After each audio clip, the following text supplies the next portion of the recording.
বাবা, যে আইফোনটার ওপর তুমি আজ আঙুল রেখেছো ওটা আমি তোমার হাতে এনে দিয়ে ছাড়বো। চিন্তা করো না বাবা, আজ তোমার সব স্বপ্ন পূরণ হবে। ফকিরের বাচ্চার বের কাছে করছো? টাকা নেই, আসছে একদিন ফোন আমি থেকে। আসবো পুরো শোরুম কিনতে। বাবার চোখের এই পানি, এটাই আমার শক্তি।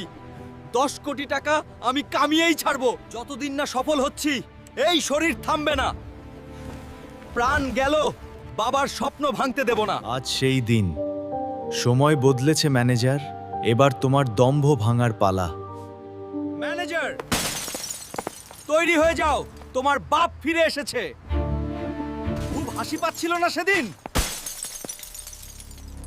আজ গুনে দেখ, তোর পুরো শোরুম কেনার টাকা নিয়ে এসেছি। ম্যানেজার, মনে রেখো, সময় বদলাতে দেরি লাগে না। মানুষকে সম্মান করতে শেখো। গল্পের আসল চমক তো এখনো বাকি।